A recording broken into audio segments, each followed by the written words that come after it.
अनिल जी सिर्फ सुहलदेव भारतीय समाज पार्टी पे ही टिप्पणी नहीं किए हैं जी, सिर्फ नेताजी पे ही नहीं टिप्पणी किए हैं, उन वंचित शोषित राजभर समाज को भी अंगुली और टिप्पणी करने का काम किए हैं, जिनके ऊपर उनको नहीं करना चाहिए। हम उनके इस बयान की कई शब्दों में निंदा करते हैं और पुनः मांग करते हैं कि उनको अविलंब माफी मांग लेनी चाहिए। अनिल राजभर जी कैबिनेट मंत्री हैं, अनिल राजभर जी विधायक हैं, लेकिन अनिल राजभर जी नेता नहीं है, वो किसी के नेता नहीं है, खास करके वो अपनी बिरादरी का तो बिल्कुल भी नेतृत्व। वाराणसी में सारनाथ में एक महाराजा सुहलदेव राजभर जी का जयंती समारोह किया जा रहा था, जिसमें यूपी के कैबिनेट मंत्री अनिल राजभर जी मंच से, जो कि वहां पे ओपी राजभर के कुछ समर्थक थे जिन्होंने ओपी राजभर जी का कुछ नारा भी लगा लिए, उसको लेकर काफी आक्रोश नजर आया और अभद्र टिप्पणियां की है। आप सुभाषपा के एक बहुत बड़े उन नेताओं में गिने जाते हैं, जो कि आप इस तथ्य को लेकर क्या कहना चाहते हैं? देखिए, उस समय अनिल राजभर जी की बातों की जितनी निंदा की जाए कम है। एक खुद ही प्रतिष्ठित पद पे हैं और एक प्रतिष्ठित जिम्मेदार व्यक्ति के बारे में इस तरह से टिप्पणी करना और उसके साथ एक समूह को निशाना बना के अनैतिक शब्दों से प्रयोग करना, इसकी जितनी निंदा की जाए कम है। चूंकि वो आज एक अच्छे संस्कारिक पार्टी में काम करते हैं, इसका लक्षण उनके ऊपर होना चाहिए, लेकिन दुर्भाग्य है कि अभी जो पूर्व में उस समाजवादी पार्टी में काम किए हैं, उसी तरह से माफिया और गुंडों बदमाशों वाली भाषा उस दिन वो बोल रहे थे। मैं अनिल राजभर जी से कहना चाहूंगा कि आप अविलंब इस प्रकरण को बंद करते हुए जो लोग हैं उनसे माफी मांग के इस प्रक्रिया को जितनी जल्दी हो बंद कर ले, ठीक रहेगा। जरूरत पड़ती अगर उस वर्ग का प्रतिनिधित्व करते तो भारतीय जनता पार्टी एनडीए को फिर हमारी पार्टी और नेता की क्या जरूरत पड़ती? देखिए, अनिल जी सिर्फ सुहलदेव भारतीय समाज पार्टी पे ही टिप्पणी नहीं किए हैं सिर्फ नेताजी पे ही नहीं टिप्पणी किए हैं, उन वंचित शोषित राजभर समाज को भी अंगुली और टिप्पणी करने का काम किए हैं, जिनके ऊपर उनको नहीं करना चाहिए। हम उनके इस बयान की कड़ी शब्दों में निंदा करते हैं और पुनः मांग करते हैं कि उनको अविलंब माफी मांग लेनी चाहिए।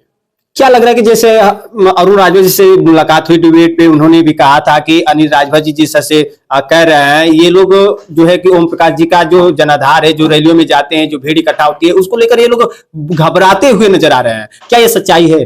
देखिए, अनिल राजभर जी कैबिनेट मंत्री हैं, अनिल राजभर जी विधायक हैं, लेकिन अनिल राजभर जी नेता नहीं है, वो किसी के नेता नहीं है। एक विधानसभा के विधायक हैं, एक पार्टी के पदाधिकारी हैं और उस नाते कैबिनेट मंत्री हैं।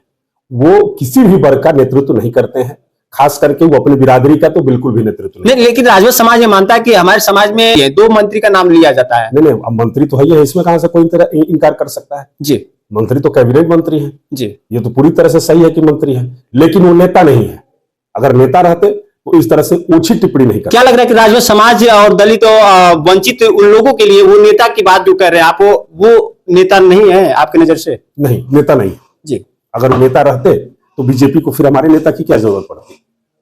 अगर उस वर्ग का प्रतिनिधित्व करते तो भारतीय जनता पार्टी एनडीए को फिर हमारी पार्टी और नेता की क्या जरूरत पड़ती?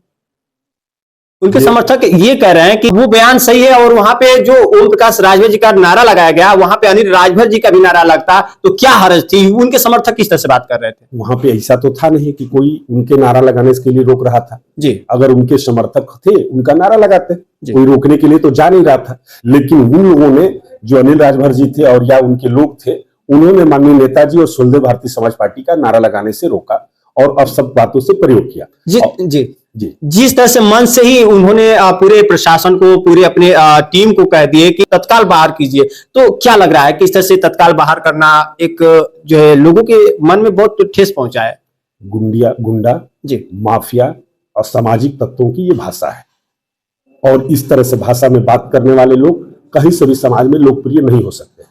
खास करके उन कमजोर वर्गों की जब बात आती है, जहां राजनीति को सो दूर थी, वो वर्ग इस शब्द को कहीं भी बर्दाश्त नहीं कर रहा है। इसको गुंडे के जैसी भाषा को समझता है, माफिया जैसी भाषा को समझता है और ये मानता है कि उनको ऐसा नहीं बोलना चाहिए था। एक बात समझ में नहीं आ रही है, एक तरफ पूर्व जो है सांसद घोषित के रहे हरिनारायण राजभर जी भी, जो कि उन पे पूरा निशाना साधे हैं, अब हाल ही में अनिल राजभर भी निशाना साधे, दोनों बीजेपी में रहते हुए भी इन पे पूरे निशाना साध रहे हैं। आखिरकार क्या समझा जाए? देखिए, एक बात समझ लीजिए, ये दोनों लोग थे और लोग भी थे राजभर समाज के नेता। अगर इनके रहते राजभर समाज भारतीय जनता पार्टी या एनडीए के साथ रहता तो फिर एनडीए गठबंधन हमारी सुहलदेव भारतीय समाज पार्टी या माननीय ओम प्रकाश राजभर जी को क्यों लेते?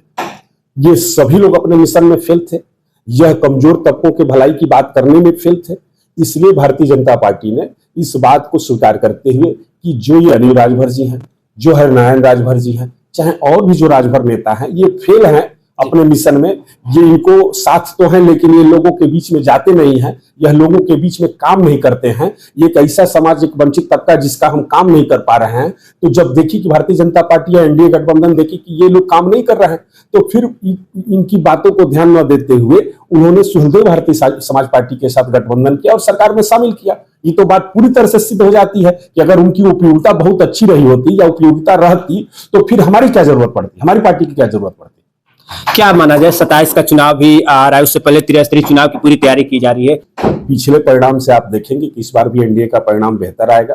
हम लोग एनडीए गठबंधन के तहत चुनाव लड़ेंगे। हम लोग एनडीए को जहां जितना वोट दिला सकते हैं, जितना मजबूत कर सकते हैं, उसके लिए काम करेंगे और पूरी तन्मयता से हम एनडीए को जिताने का काम करेंगे। और निश्चित 27 में एनडीए गठबंधन के पुनः मुख्यमंत्री बनेंगे और उस हिसाब से हम लोग काम भी कर रहे हैं। पंचायत चुनाव की जो तैयारी है हमारी लगभग पार्टी स्तर पर पूर्ण है। हमारे नेता क्षेत्र में जा जाके लोगों को जागरूक भी कर रहे हैं। SIR संबंधित फॉर्म का भी भरने का काम किया जा रहा है और हमारी पार्टी काम कर रही है। इसका परिणाम भी आपको दिखेगा। जी, जो क्षेत्रीय है, जो जनता है, उनसे क्या कहेंगे जो आपको इस जो है भी न्यूज इंडिया के जो है इस खास चैनल पे देख रही है, वो दर्शकों के लिए आपका क्या जो है संदेश होगा? देखिए, मैं दर्शकों को कहना चाहता हूँ कि अभी कल 26 जनवरी गणतंत्र दिवस का कार्यक्रम संपन्न हुआ है जी। सभी देशवासियों को लेट से ही आपके माध्यम से आपके दर्शकों को गणतंत्र दिवस की लेट से बधाई देता हूँ और कहता हूँ कि आप सभी लोग अपने परिवार को शिक्षा के माध्यम से सख्त कीजिए, बच्चों को पढ़ाई पे ध्यान दीजिए, जो बड़े हैं रोजगार पे ध्यान दें। हमको आने वाले समय में एक रिसर्च, प्रशिक्षण और उत्पादन 3 श्रेणी की शिक्षा की आवश्यकता है। इस पे हमको काम करने की जरूरत है और लोगों को मजबूत करने की जरूरत है। हम एनडीए गठबंधन के तौर पे जो भी सरकार की योजना है लोगों तक पहुंचाने का काम करेंगे और पूरी मजबूती से इस पे हम चल रहे हैं। एक बात का हम खुलासा आपसे चाहेंगे सर, जैसे कि आपने कहा शिक्षा, ये तमाम जो है पहलुओं पे बात, जो कि ये रसड़ा विधानसभा की अगर बात किया जाए, जहां से जो है एक ही सीट मात्र बीएसपी की बनी, जो कि आज वो बची भी है, उनके पाले में भी है, लेकिन गरीबों के मसीहा से भी उनको जाना जाता है। लेकिन आप जो है शिक्षा को लेकर जो एक बात कर रहे हैं, क्या लग रहा है कि आप शिक्षा को इस विधानसभा के वो वंचित, वो पिछड़े लोगों के लिए कितना कारगर साबित होंगे? देखिए, जहां तक शिक्षा चिकित्सा का सवाल है जी, जो मेरे द्वारा अब तक प्रश्न किया गया है, मेरे पिताजी और मेरे छोटे भाई हम लोग मिलकर साथ करते हैं जी। और मैं पिताजी के निर्देशों पे जो अब तक हम लोग की सफलता है इस रूरल एरिया में, आप उठा के देख लीजिए, यह एक विधायक के स्तर की बात नहीं है जी। चाहे कोई भी विधायक कितना हो काम कर ले, हम जो सामाजिक, जो हम लोग का पूरा काम समाज के लिए समर्पित है। शिक्षा का हो, चाहे आप नर्सिंग कॉलेज हो, फार्मेसी कॉलेज हो, डिग्री कॉलेज हो या पॉलिटेक्निक कॉलेज हो, ITI कॉलेज हो, जो भी हमारे कॉलेज है, लॉ कॉलेज हो, इस समाज के लिए समर्पित है। ये जो भी खोला गया है, इस समाज के बच्चे आते हैं, पढ़ते हैं, फीस देते हैं, जिससे पढ़ाने वाले लोगों की सैलरी दी जाती है, काम करने वालों का संसाधन पूरा किया जाता है, उसके बाद उनको शिक्षा दी जाती है।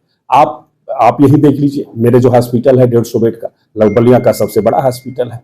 आप अगर रसड़ा विधानसभा में आप काम के नाम पे देखेंगे तो मेरे यहाँ जो हॉस्पिटल पे ICU बेड है, वेंटिलेटर है, चाहे जो भी चिकित्सा समस्या है, आर्थो का हो या अभी घुटना रिप्लेसमेंट हुआ था, आप समझ जाइए कि एक रूरल एरिया में, प्रदेश के अंतिम जनपद के अंतिम गांव में स्थित इस हॉस्पिटल में घुटना रिप्लेसमेंट हुआ था। आप एक अपने आप में अजूबा कार्य है। अभी आज तक इस स्तर के रूरल एरिया में इस तरह का कोई काम नहीं हुआ था। अभी हम लोग के यहाँ आंख का भी ऑपरेशन शुरू होने वाला है और सब कायदे से हम लोग काम कर रहे हैं। तो अगर इस काम को गिनाया जाए तो एक विधायक की स्तर का काम नहीं है, एक विधायक चाह के भी इस काम को नहीं कर पाएगा जो हम लोग समाज को समर्पित ये सब काम किए हैं।